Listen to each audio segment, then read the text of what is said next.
नमस्कार दोस्तों। पिछली क्लास में हमने पृथ्वीराज रासो ग्रंथ के बारे में हमने चर्चा कर ली थी। अब आगे हम देखते हैं, आगे का जो ग्रंथ है उसके बारे में हम चर्चा करते हैं। तो आइए शुरुआत करते हैं।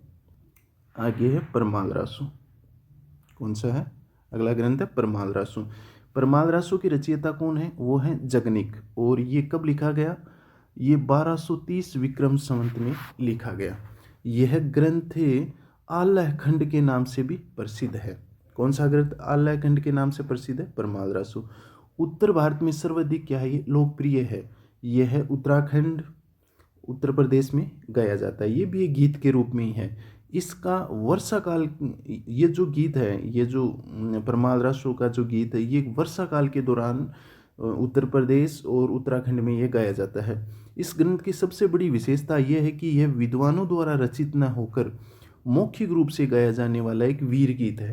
यानी इसकी किसी विद्वानों ने इसकी रचना नहीं की है, बल्कि वहाँ की जो मौखिक जो लोग हैं उनके द्वारा गाया जाने वाला ये गीत है। और इसका जो वर्षा काल के दौरान ही ये गाया जाता है। कहाँ गाया जाता है? उत्तराखंड और उत्तर प्रदेश में। अब कुछ पंक्ति हैं इस गीत से संबंधित। 12 बरस से लो कुकर जीवे, अरु सोहर लो जिए सियार, बरस 18 क्षत्रिय जीवे, आगे जीवे को धिक्कार। ये पंक्ति आपको ध्यान में रखनी है, इसको रट लेना। अगला ग्रंथ है हमीर रासो। हमीर रासो की रचयिता कौन है? सारंगधर हैं। ठीक है। राहुल सांकरतेन ने इस ग्रंथ का रचयिता किसको माना है? जज्जल नामक कवि को माना है। तो राहुल सांकरतेन ने इस ग्रंथ का रचयिता किसको माना है? जज्जल नामक कवि है, उसको माना है। इस ग्रंथ की प्रतियां उपलब्ध नहीं है। लक्ष्मीधर द्वारा रचित प्राकृत पैंगलम में इस ग्रंथ के कुछ छंदों का क्या हुआ? उल्लेख हुआ है। ठीक है। ये ग्रंथ अभी फिलहाल में उपलब्ध नहीं है। राहुल सांकरतेन ने जज्जल नामक कवि को क्या माना है? इसका जो रचयिता है वो जज्जल कवि को माना है। और लक्ष्मीधर द्वारा प्राकृत पैंगलम किसकी है? लक्ष्मीधर की है। और उसमें इसके कुछ छंदों का उल्लेख हुआ है, जिसके आधार पर इसका पता चलता है। अगला ग्रंथ है बिसलदेव रासो। कौन सा ग्रंथ है? बिसलदेव रासो। इसके रचयिता कौन है? बिसलदेव रासो के रचयिता है वो नरपति नाला है। और ये कब लिखा गया? ये 1212 विक्रम संवत में लिखा गया। इस ग्रंथ में अजमेर शासक बिसलदेव तथा विग्रहराज चतुर्थ तथा मालवा के परमार वंशी शासक भोज की पुत्री राजमती के प्रेम विवाह का इसमें वर्णन है। तो इसमें बिसलदेव और राजमती के बीच में प्रेम विवाह का जो वर्णन है वो इसमें वर्णन हुआ है। किसी बात को लेकर बिसलदेव 12 वर्ष तक नाराज होकर उड़ीसा चला गया। इनके बीच में कोई बात होती है और उससे ये नाराज होकर बिसलदेव 12 वर्ष तक नाराज होकर कहाँ चले गए? उड़ीसा चले गए। इस ग्रंथ में राजमती के विरह का वर्णन हुआ है। ग्रंथ में निश्चल प्रेम व नारी स्वाभिमान का चित्रण हुआ है। इंपॉर्टेंट लाइन है, ध्यान में रखना। यह ग्रंथ वीर काव्य न होकर शुद्ध श्रृंगारिक काव्य है। ग्रंथ की रचना एक गीत के रूप में हुई है। ये जो पूरा ग्रंथ है बिसलदेव रासो, ये एक गीत के रूप में लिखा गया है और ये शुद्ध श्रृंगारिक काव्य है। इसमें वीर काव्य न होकर शुद्ध श्रृंगारिक काव्य है।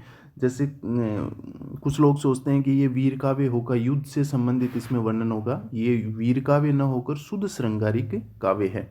ये चीज़ आपको विशेष तौर से ध्यान में रखनी है। कुछ विद्वान इसे 12 मासा वर्णन की प्रथम रचना भी मानते हैं। अधिकांश जो कुछ विद्वान हैं वो इसको 12 मासा वर्णन की प्रथम रचना भी मानते हैं। ग्रंथ में रसायन शब्द का बार बार में उल्लेख हुआ। पूरे ग्रंथ में जो रसायन शब्द है उसका बार बार में क्या हुआ है? उल्लेख हुआ है। शुक्ल जी ने इसे अप्रमाणिक रचना माना है। शुक्ल जी इसे वीर गीत की प्रथम रचना माना है। ठीक है। देखो, आचार्य रामचंद्र शुक्ल ने इसे क्या माना है? अप्रमाणिक रचना माना है। ठीक है। और शुक्ल जी इसे वीर गीत की क्या मानते हैं? प्रथम रचना मानते हैं। तो आपसे क्वेश्चन किया जा सकता है यहाँ से भी। ग्रंथ में जो प्रयुक्त कुल छंद हैं वो कितने हैं? 128 छंद हैं। ये भी आपको ध्यान में रखना है। तो जयचंद प्रकाश के रचयिता भट्ट जयचंद प्रकाश के रचयिता कौन है? भट्ट केदार तथा जयमंक जस चंद्रिका के रचयिता मधुकर कवि हैं। ठीक है। ये दोनों ग्रंथ ही क्या है, उपलब्ध नहीं है। उक्त दोनों ग्रंथों का उल्लेख दयादास कृत राठौड़ी ख्यात में क्या है, इनका उल्लेख हुआ है। तो ये दोनों ग्रंथ भी है ना, ये उपलब्ध नहीं है, बल्कि जो राठौड़ी ख्यात है उसके अंदर ये इनका कुछ से जो छंद वगैरह है वो उनका उल्लेख है। और राठौड़ी ख्यात है ये किसकी है, दयादास द्वारा कृत है। अब रासो साहित्य की विशेषताएं, कौन कौन सी विशेषता हैं रासो साहित्य की। रासो साहित्य में चारण, ये जो रासो साहित्य ये चारण कवियों के द्वारा क्या है, रचित है। ठीक है। आश्रयदाता की प्रशंसा, जो भी राजा महाराजाओं के समय जो भी इनके पास में आता था ये उनकी प्रशंसा करते थे। सामंती संस्कृति का वर्णन, उस समय जो अपनी संस्कृति थी वो सामंत लोग, सामंत और राजा महाराजाओं की संस्कृति थी, उसका इसमें सर्वाधिक वर्णन है। संकुचित राष्ट्रीयता का वर्णन है, मतलब छोटे से एक जो स्टेट, आज जैसे राजस्थान है तो राजस्थान में उस समय बहुत सारे अपने अपने देश होते थे, तो राष्ट्रीयता का बहुत संकुचित वर्णन है, अभाव है राष्ट्रीयता का। उनका जैसे एक छोटा सा जैसे गांव है वो भी उनका एक देश होता था।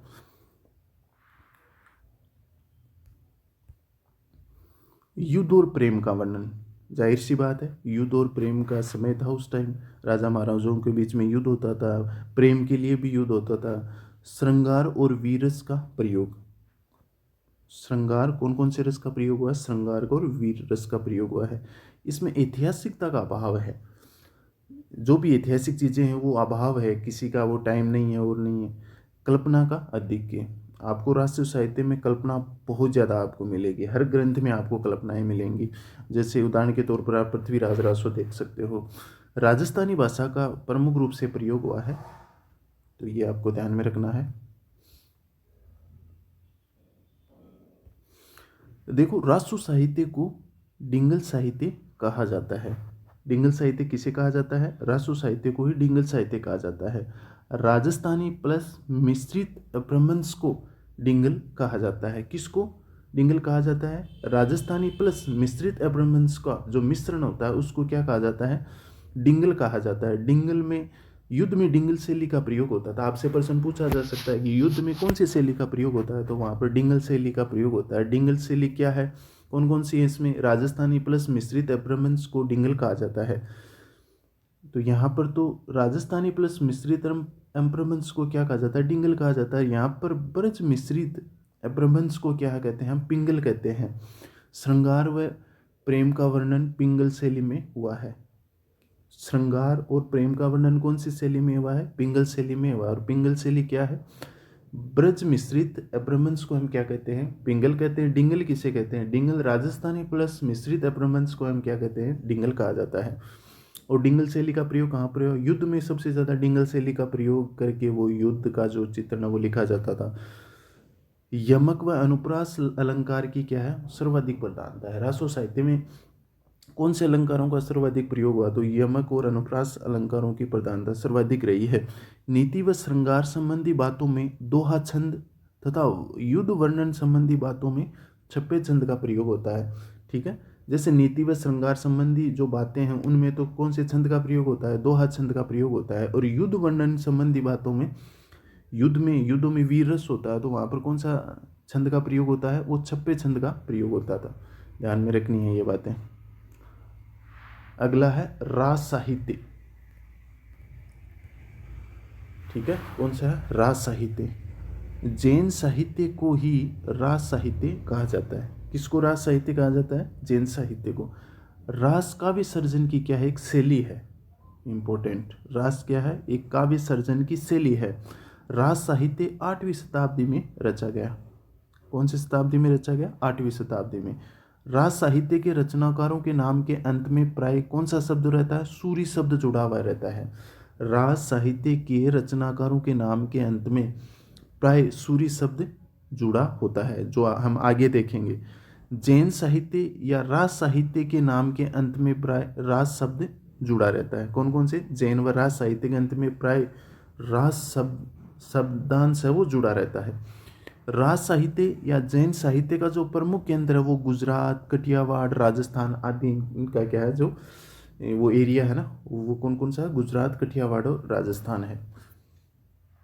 प्रमुख राज साहित्य और रचनाकारों के नाम। ठीक है, देखो स्वयंभू, स्वयंभू की कौन सी रचनाएं हैं? पाउमचर्यु, स्वयंभू छंद, रिटनोविचर्यु। इम्पोर्टेंट, बहुत सी बार इनके बारे में पूछा जाता है। राम सिंह की कौन सी रचना? पाहुड़ा दोहा। इम्पोर्टेंट। देवसेन श्रावकाचार 933 हिंदी की प्रथम रचना। लघुनय चक्कर, ये इनके क्या है? प्रमुख रचनाएं हैं। पुष्पदंत, अणय कुमार चरियु, जयसर चरियु, महापुराण, उत्तर पुराण, आदि पुराण, ये इनकी प्रमुख रचनाएं हैं। इम्पोर्टेंट। जोइंदु, परमात्मा प्रकाश, योगसार इम्पोर्टेंट है, इसको ध्यान में रखना है। आस्कू कवि हैं वो जीव दयाराम चंदनवाला रास इम्पोर्टेंट है। शालीबद्र सूरी है पंच पांडव चरित रास। भरतेश्वर बाहुबली रास, ये किसकी हैं? शालीबद्र सूरी की हैं। विजयसेन सूरी रेवंत गिरी रास। मुनिजिन दत्त सूरी, इनकी रचना है उपदेश रसायन रास। मुनिजिन धर्म सूरी की रचना है स्तुलिबद्र रास।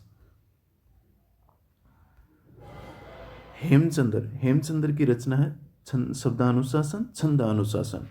अब्दुल रहमान की है संदेश रासो इम्पोर्टेंट। पदनाम की है कानड़दे प्रबंध। ये प्रमुख रचनाएं आपको ध्यान में रखना है, इनको अंगुलियों पर इनको आप रट लो, बहुत सी बार इनसे प्रश्न पूछा जाता है। एक बार मैं दोबारा इसका रिवीजन कर देता हूँ।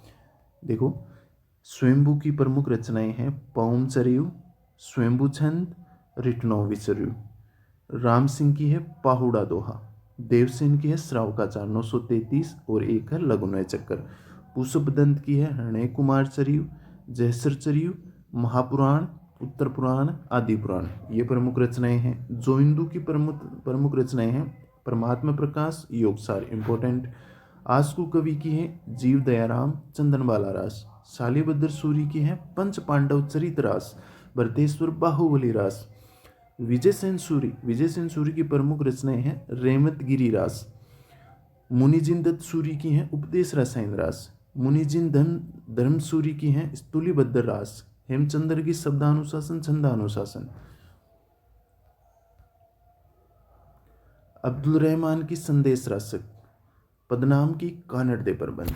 तो आज के लिए बस इतना ही।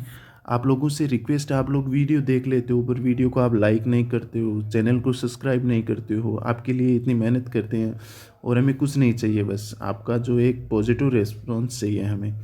तो प्लीज़ आप वीडियो को लाइक, सब्सक्राइब, कमेंट ज़रूर करिएगा। नमस्कार।